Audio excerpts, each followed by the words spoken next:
O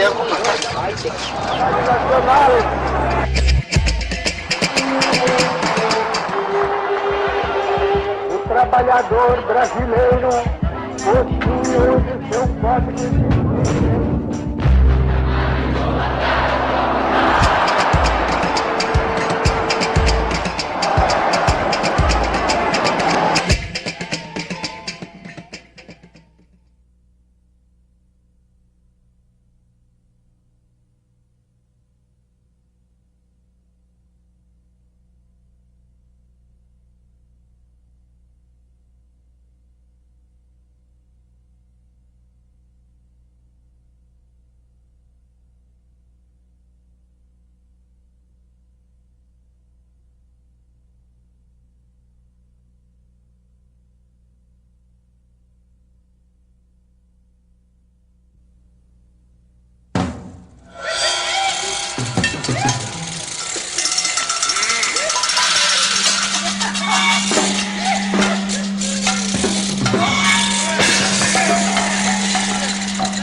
Existem razões de ordem econômica, razões de ordem política que estão entrelaçadas e explicam o movimento militar de 1964. As razões econômicas resultam da deterioração de um quadro que se revela numa inflação que quase chegou a 100% anuais, o descontrole das contas do governo, do setor externo da economia, enfim, uma situação para a qual se tentou encontrar saídas no fim do período democrático, mas que infelizmente essas saídas fracassaram. Do ponto de vista político, existia o propósito, a convicção de setores militares, mas também de setores civis, de que era preciso interromper o regime populista de João Goulart, que estava levando o país à República Sindicalista e da República Sindicalista ao comunismo. Sejam tranquilos, que dentro em breve esse decreto será uma realidade, e realidade há de ser também a rigorosa e implacável fiscalização para que seja cumprido o decreto do aluguel. Oh, say, can you see by the dawn's early light? Os Estados Unidos viram com muita simpatia o movimento militar, eles estavam extremamente preocupados com a criação de uma imensa Cuba no Brasil, não eram outros tempos, e procuraram auxiliar fortemente o governo militar, sobretudo nos primeiros tempos, os tempos da Aliança para o Progresso, os tempos do governo Kennedy. Houve um empenho não dos capitais privados americanos, mas principalmente do Estado, do governo americano, em reequilibrar a situação do Brasil. Os militares no poder chegaram à conclusão, ou tinham a perspectiva, de que não havia condições de se implementar uma reestruturação do país pela via do Congresso. Então, eles fizeram isso através do executivo, do poder executivo, do poder que eles chamavam o poder constituinte da Revolução. Artigo 1º. O presidente da República poderá decretar o recesso do Congresso Nacional. Artigo 2º. Poderá decretar a intervenção nos estados e municípios sem as limitações previstas na Constituição. E isso era feito através dos atos institucionais, que estabeleceram uma série de medidas, caçaram pessoas, caçaram mandato de deputados, aposentaram funcionários públicos, extinguiram partidos políticos.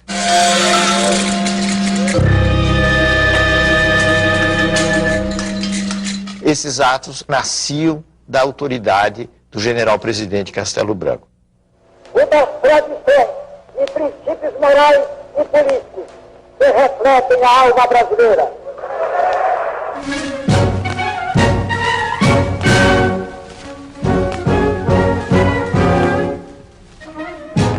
Para se entender o governo Castelo Branco, é preciso compreender que os militares não eram um bloco homogêneo. Eles estavam juntos naquela perspectiva de derrubar o governo João Goulart, que eles consideravam um governo que estava levando o país para o caos. Mas a partir daí eles se dividiam.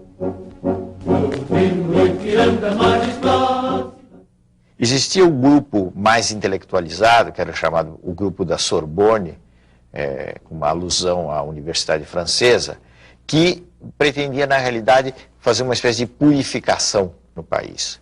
Isto é, a ideia era eliminar a corrupção, eliminar os populistas, os comunistas, e, feita essa limpeza, se esperava, num horizonte relativamente próximo, a reinstauração de um regime democrático baseado na ordem. Essa era a linha da turma chamada da Sorbonne. Oposta a ela estava a chamada linha dura, que acreditava que estávamos diante de uma ameaça muito grande, o país vivia uma ameaça muito grande comunista, que a democracia era incompatível com os tempos que nós estávamos vivendo. Então eles defendiam total dureza com as forças de oposição, total dureza não só com os inimigos, mas também com relação aos adversários do regime, os simples adversários do regime, e sustentavam que para mudar o Brasil era necessário prolongar por um longo período uma ditadura. Nessa divisão de forças, Castelo Branco se situava entre o que nós poderíamos chamar homens da Sorbonne, os democratas conservadores.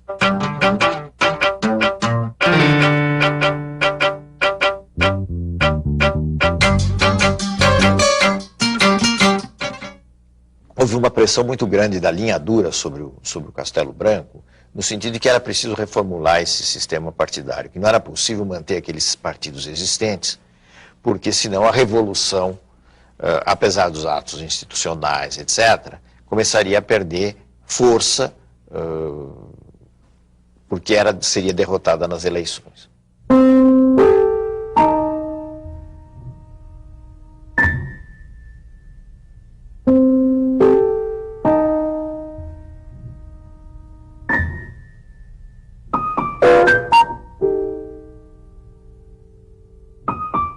E daí surgiu o AI-2, o ato institucional número 2, que extinguiu os partidos políticos, e uma legislação a partir do AI-2 que limitou, dificultou, melhor dizendo, as possibilidades de formação dos partidos políticos. Isso resultou no chamado bipartidarismo, quer dizer, a existência de dois partidos, a Arena de um lado, que era o partido do governo, e o MDB, que era o partido da oposição consentida.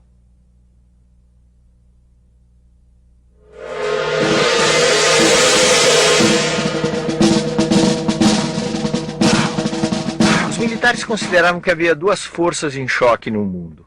De um lado a União Soviética, do outro os Estados Unidos. A União Soviética estava promovendo o que eles chamavam de avanço da guerra revolucionária. Os Estados Unidos representavam a defesa democrática. E era preciso optar entre estes campos.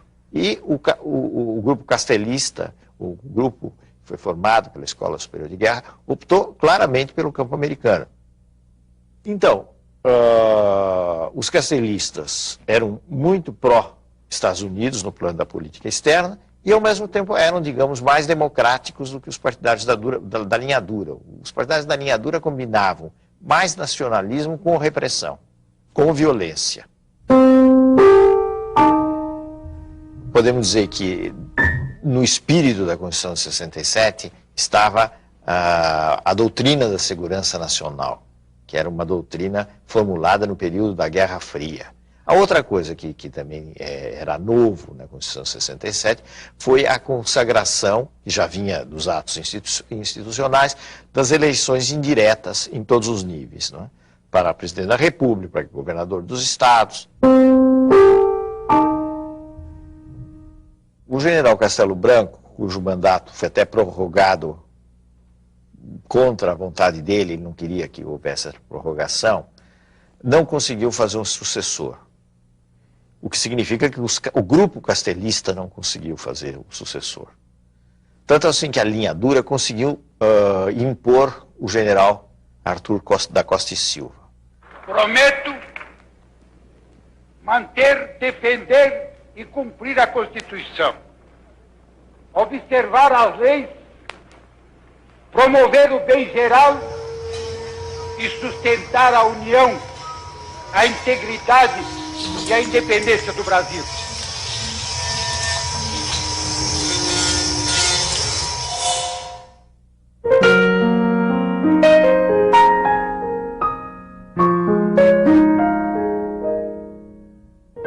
O ano de 1968 foi um ano muito especial no mundo inteiro.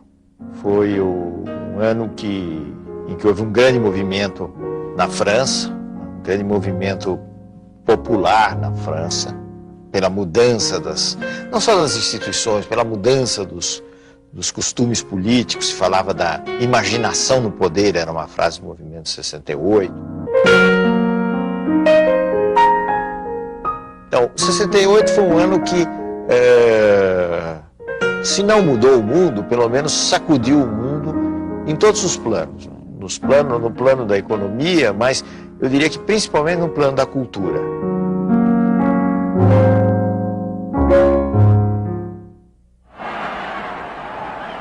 Isso se refletiu no Brasil, né? A gente deve lembrar a explosão do tropicalismo, uma explosão que pode ser resumida numa frase do Caetano e de uma música do Caetano Veloso: é proibido proibir.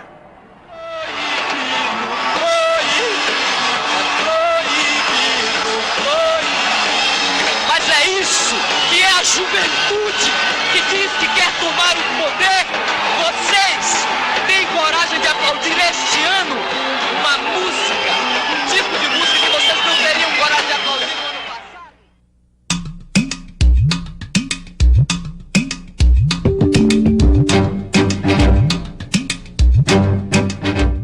Aquele clima de 68 redundou numa série de movimentos de classe média, a famosa passeata dos 100 mil no Rio de Janeiro, passeata pela democratização, após a morte de um estudante, o Edson Luiz. Esta mobilização que caracterizou o ano de 1968 e a convicção ideológica de que qualquer abertura redundava em desordem, entre aspas. Então era preciso endurecer, era preciso fechar, era preciso usar de poderes excepcionais, né, no combate à subversão. Isso é que explica em grande medida esse ato, o AI-5, que foi baixado, digamos assim, lá de cima para o comum dos mortais.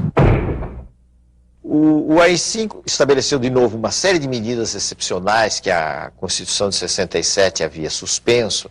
Então voltaram as cassações, voltou um fechamento político em geral.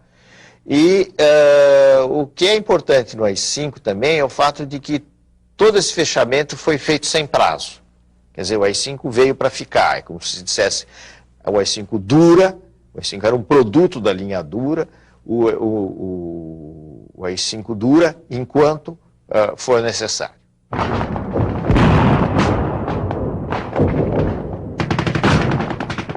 A partir de 1968, começaram a surgir ações de luta armada.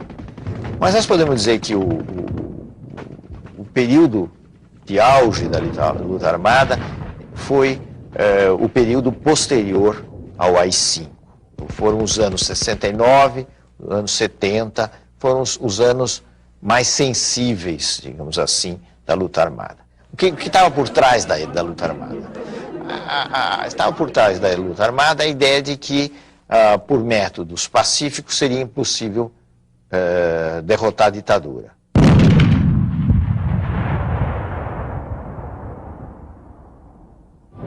As organizações de luta armada foram várias.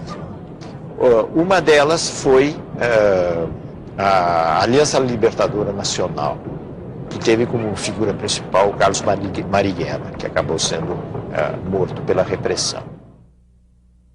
Depois houve outros grupos, o MR8, a Vanguarda Popular Revolucionária, a VPR, do capitão Lamarca, que rompeu com o exército num episódio na época famoso. Essas foram as organizações principais da luta armada.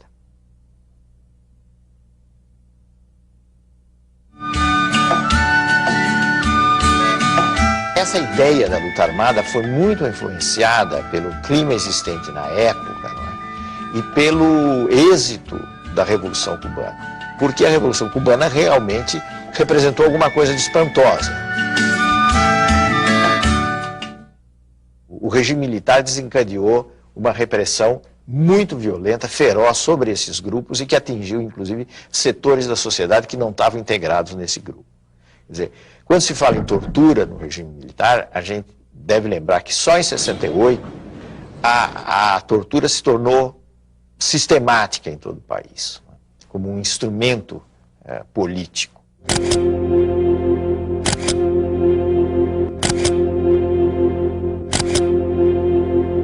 Foi aí então que começaram a surgir mesmo em maior número as pessoas violentadas, sacrificadas, mortas na tortura, e foi aí que o regime militar apresentou a sua face mais obscura. É uma questão de justiça resgatar a verdadeira história de uma centena de pessoas, na sua maioria jovens, com sonhos de democracia e justiça social, que enfrentaram a violência da ditadura militar, denunciando-a, desmascarando-a, e que por esta ousadia pagaram um lato preço, a vida. Este processo não é só importante pelo resgate histórico, mas, sobretudo, na formação da consciência das novas gerações de que tortura é crime e que esta prática criminosa e covarde tem que ser condenada e abolida do nosso país.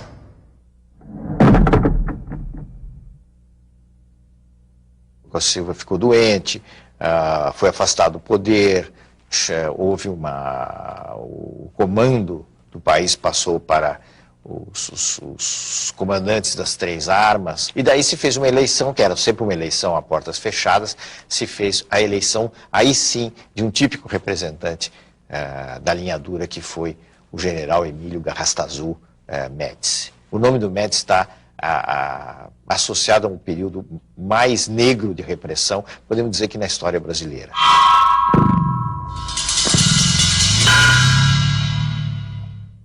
Morto é aquele que tem certidão de óbito e um túmulo.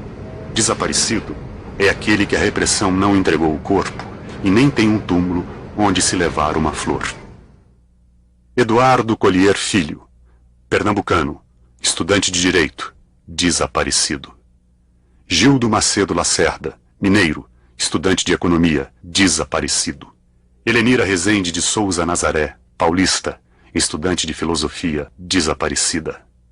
Honestino Monteiro Guimarães, goiano, estudante de Geologia, desaparecido. Jorge Leal Gonçalves Pereira, baiano, engenheiro eletrônico da Petrobras, desaparecido. Eu te amo, meu Brasil, eu te amo. Meu coração é verde, amarelo, branco, azul, anil. Eu te amo, meu Brasil, eu te amo. Ninguém segura a juventude do Brasil.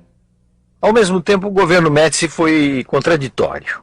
Ao lado da brutal repressão, ocorreu o chamado milagre econômico, que só foi possível graças ao saneamento financeiro realizado no governo Castelo Branco. A economia brasileira cresceu a taxas extraordinárias, mas, ao mesmo tempo, começou a acentuar-se o processo de dependência do financiamento externo. Atenção, desceu Jair, bateu a Paquete, rolou para Pelé, atenção, Pelé para Carlos Alberto, livre a bomba para o goleiro! Pra frente, Brasil, no meu coração. Todos juntos vamos pra frente, Brasil, salve a seleção. Médici, como representante da linha dura, não conseguiu fazer seu sucessor, porque o general Geisel era ligado ao grupo da Sorbonne, ao grupo do pessoal da Escola Superior de Guerra, ao velho grupo castelista. Presidente Emílio Garrastazu Médici, ao receber das mãos dignas de Vossa Excelência esta simbólica faixa presidencial, sinto-me duplamente honrado. Do ponto de vista político, o que significou o governo Geisel foi o propósito de, com muitas ressalvas, com muitas restrições, promover uma abertura política no país. A abertura política que foi definida por ele mesmo como lenta, gradual e segura. O Brasil amanhece sem o AI-5, o ato institucional que amordaçou e oprimiu o país durante 10 anos. Antes de deixar o poder, o general Geisel abranda a Lei de Segurança Nacional, revoga os atos de banimento político e manda uma mensagem sobre a abertura política ao Congresso. Ela foi lenta, foi gradual, não foi provavelmente segura, porque ele teve que enfrentar os adversários da linha dura que praticaram uma série de atos violentos e que queriam impedir a abertura. E o próprio Geisel teve atos repressivos também, que, de certa forma, era uma espécie de justificativa perante a linha dura. Vocês deixem isso comigo, é como se ele dissesse que eu vou devagar. E quando for preciso bater, eu sei bater. O que vocês querem aqui? Vai embora aqui! Vai embora aqui! Ato público está proibido. Não admitimos passeata nem comício. Está todo mundo preso. Quando nós falamos na abertura, é importante ressaltar um outro fator, que é o papel da igreja. E eu estou falando essencialmente da Igreja Católica. A igreja se transformou muito no mundo, e especificamente no Brasil, em que surgiram figuras fortes de oposição ao regime. Dom Helder Câmara, arcebispo, o cardeal, melhor dizendo, de Recife, Dom Paulo Evaristo Artes, em São Paulo, foram figuras destacadas de oposição ao regime militar. Parece muito importante pensar na justiça. Olhe, o pessoal que trabalha muito ganha muito pouco. E não podemos continuar nessa situação. Eu creio que todo o povo agora está consciente que os brasileiros podem viver com mais dignidade se ganharem melhor e também se tiverem condições de sempre participarem mais.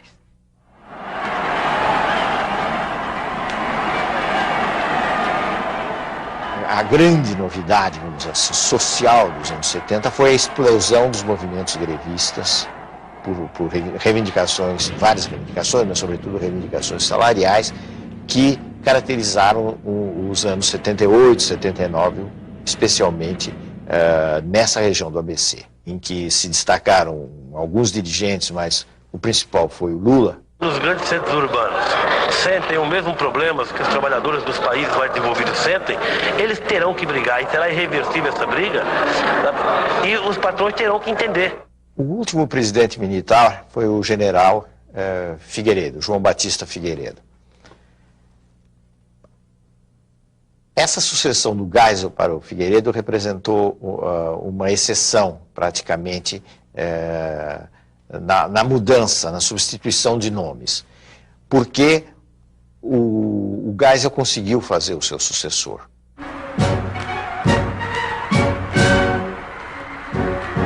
Figueiredo tinha por missão continuar a abertura política. E a verdade é que ele continuou a abertura.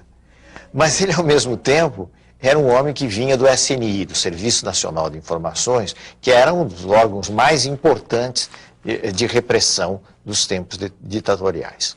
Seja como for, e o Figueiredo estendeu essas medidas de liberalização, eu diria que roubando das oposições uma bandeira, que foi a concessão da anistia.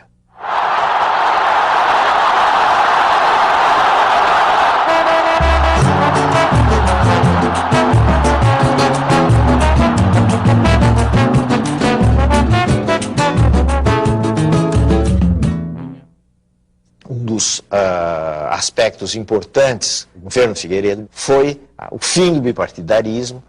Então aí, nesse momento, surgem os partidos que, em linhas gerais, são os partidos que nós conhecemos até hoje.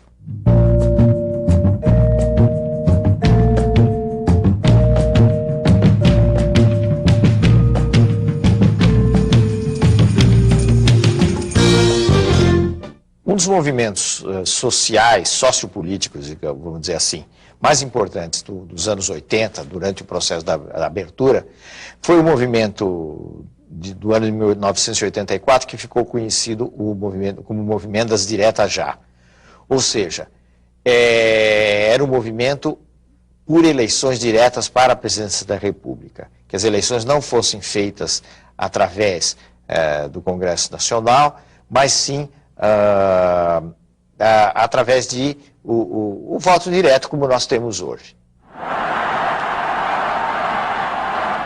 O movimento foi um movimento extremamente interessante, extremamente importante como mobilização, e que resultou numa grande decepção, porque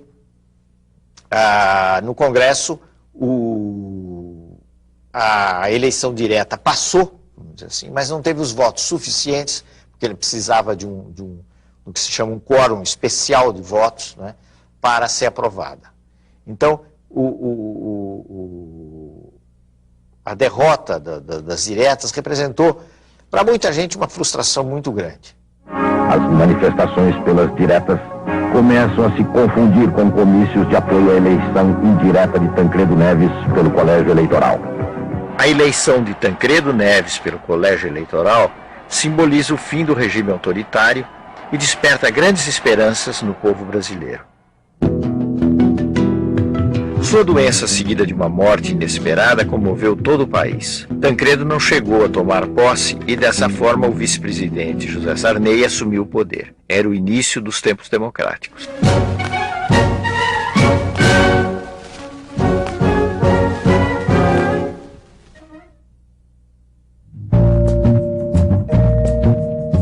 No próximo programa, a redemocratização, o governo Sarney, crise financeira do Estado, planos e fracassos econômicos, o governo Collor, Fernando Henrique, o Real e o início do governo de Luiz Inácio Lula da Silva.